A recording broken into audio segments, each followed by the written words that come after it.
O gün bugünün ne teknik imkanı ne ekonomik imkanı hiçbir şey yoktu.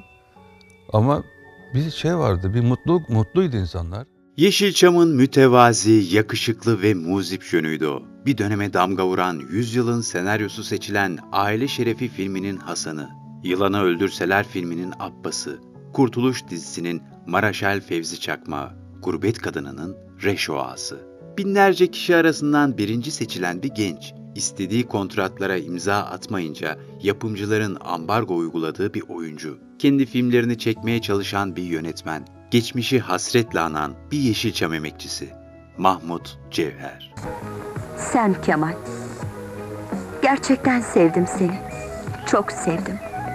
Ama çabuk kaybettim. Aklın sıra fedakarlık yaptın.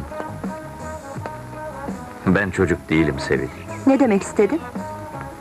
Babamla konuştuğunu biliyorum. 1949 yılında Bursa'nın Gemlik ilçesinde dünyaya gelir Mahmut Cevher. Çok küçük yaşlarda hem babasını hem de abisini kaybetmenin acısını yaşar. Okulu oldu olası sevmez. 18 yaşındayken liseyi terk edip Danimarka'ya gider. Orada denizcilik okulunu bitirir. Yıllarca gemilerde çalışır. Engin maviliğin dalgaları onu birçok yere sürükler. En sonunda sinemanın kıyılarına vurur. Henüz ilk filminde Cüneyt Arkın ve Fikret Hakan gibi iki büyük jönle oynama fırsatı bulur. Sen de duy Kemal. Oğlumun katili o.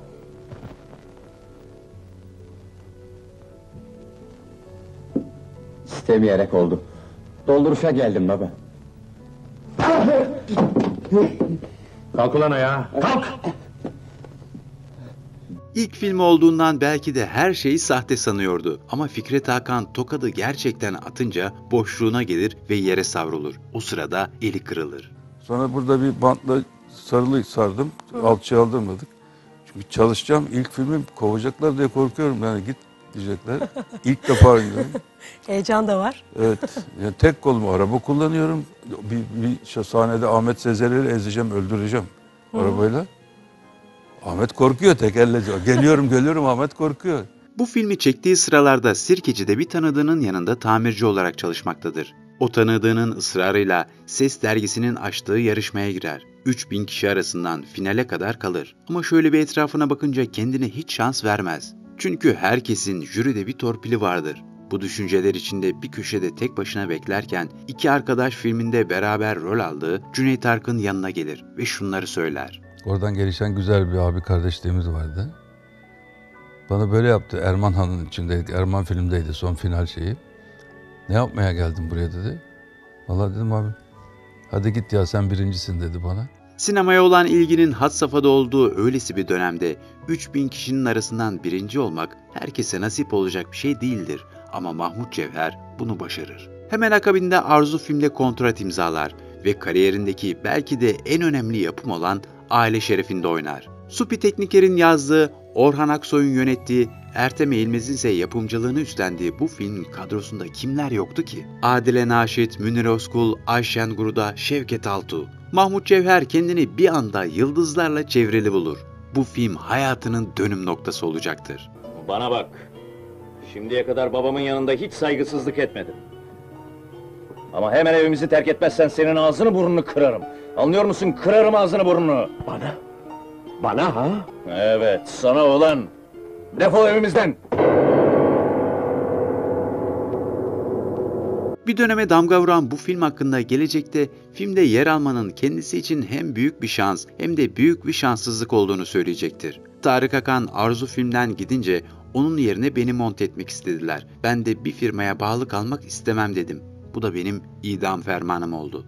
Bir düşmanlık başladı bana karşı diye konuşacaktır. Her ne kadar kariyerine büyük bir çıkış yaparak başlasa da yapımcılara karşı bu duruşundan dolayı çok fazla filmde oynatılmaz. Onun kalibresindeki aktörler her sene onlarca film çekerken onun toplamda 30 film vardır. Aile Şerefi'nden sonra İtalyan yapımcılardan film teklifleri alır. Ancak Avrupa'da yaşadığı dönemde oranın kültürüne uyum sağlayamayacağını bilir. O yüzden de bu teklifleri geri çevirir. Yeşilçam kariyerine Gel Barışalım, Kızını Dövmeyen Dizini Döver, Bir Kadının Penceresinden gibi filmlerle devam eder. 1981 yılına gelindiğinde ise filmografisindeki en önemli filmlerden biri olan Yılanı Öldürseler'i çeker. Köyün en güzel kızı Esme aşık olduğu Abbas'la değil de köyün ağası Halim'le evlendirilir. Bunun üzerine Abbas Halim'i vurunca hikaye başlar.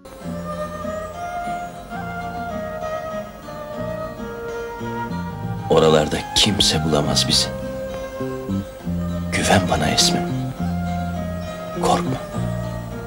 11 yıl hapiste her gün bunu düşündüm. Sinemamızın seks filmleri furyasına teslim olduğu ve gerçek filmler üretmekte zorlandığı 80'li yıllarda kendini kenara çekmeye başlar. Senede 1 ya da 2 film çeker. Bunlardan biri de hikayesini kendisinin yazdığı, başrolünü Necla Nazır'la paylaştığı ve Recep ve Zehra ve Ayşe filmi olur.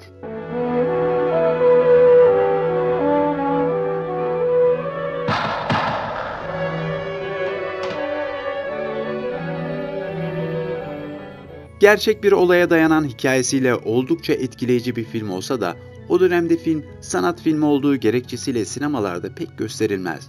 Film hak ettiği değeri Türkiye'de göremese de Berlin Film Festivali'nin özel seçkisine alınır ve Avrupalı izleyicinin beğenisine sunulur. Bu durum Mahmut Cevher'i büyük hayal kırıklığına uğratır. Çok talihsiz bir film oldu o. Neden?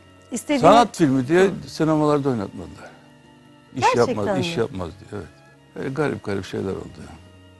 Peki. Onun için ben 2 sene Almanya'da kaldım. Uzaklaştınız mı o dönemde sinemadan? Evet, uzaklaştım. Almanya'da geçirdiği birkaç yıldan sonra 1990'larda Türkiye'ye geri dönüş yapar. Bu dönemde daha çok televizyon dizilerinde rol almaya başlar. Yıllarca en beğenilen dizilerden olan Çiçek Taksi'de oynar. Daha sonra 1996'da senaryosunu Turgut Özakman'ın yazdığı, kadrosunda Rutkay Aziz, Altan Erkekli ve Savaş Dinçel gibi isimlerin olduğu Kurtuluş isimli dizide Maraşal Fevzi Çakmak'a hayat verir. Daha sonraları bu rolün oynamaktan en keyif aldığı rol olduğunu söyleyecektir. Düşman şimdi Mangal Dağı'na dayanarak önce Türbetepe'ye ilerlemeye çalışacak. Oradan da Çal Dağı'na ilerleyeceğini sanıyorum. Bu yüzden artık dikkatli olmamız gerekiyor. Ordunun morali iyi. 2000'li yıllara geldiğimizde ise yapımcılığını Türker İnanoğlu'nun yaptığı Gurbet Kadını isimli dizide Fatma Girik, Meltem Cumbul, Burak Hakkı gibi oyuncularla birlikte oynar. Hayat verdiği Reşo Ağa karakteri o dönemin en popüler karakterlerinden birine dönüşür. Nereye gider bu çocuk? Kaçmış olmasın? Ula bunca adam ne dersiniz? Defolup gidin arayın. Önce çok kötü başladı. Sonunda örnek bir ağaya büründü. Mesela o zaman diyordu ki Urfa'dakiler, ya ağa olacaksa işte böyle olsun diyorlar. Öyle dedirttirdim yani insanlara. Gurbet Kadını'nın ardından Rüyalarda Buluşuruz isimli bir dizide daha rol alır. Ancak bundan sonra uzun bir süre sektörden uzaklaşır. Ta ki geçtiğimiz yıllarda kendisinin yazıp yönettiği ve başrolünü Perihan Savaş'la paylaştığı Yalnız Hayaller Kaldı isimli filmine kadar. Bu böyle Dalton biraderler gibi dizilmişsiniz. Doğan Bey'e mi? Evet, Doğan Bey'e. Yemekten sonra tatlı var. Aysel Hanım'ın menüsünden mi? Buyurun beyefendi, buyurun. Rica ederim babacığım. Otur lan. İşte sizin bu halinize bayılıyorum. Ben de sana bayılıyorum.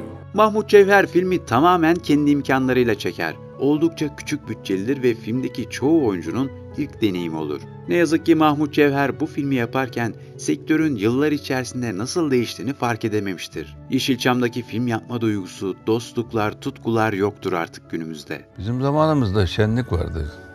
Yani bir filme başlamak gerçekten böyle bir seyahate gitmek gibi.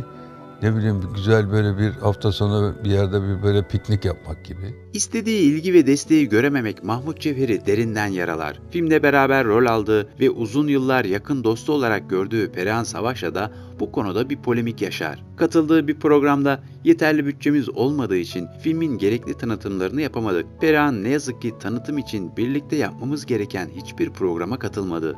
Ne dostluğumuza ne de kendi oynadığı filme sahip çıkmadı. Bana attığı mesajda "Canım, Çukur dizisinin setindeyim ve çok yoğunum. Maalesef gelemiyorum" diye yazdı.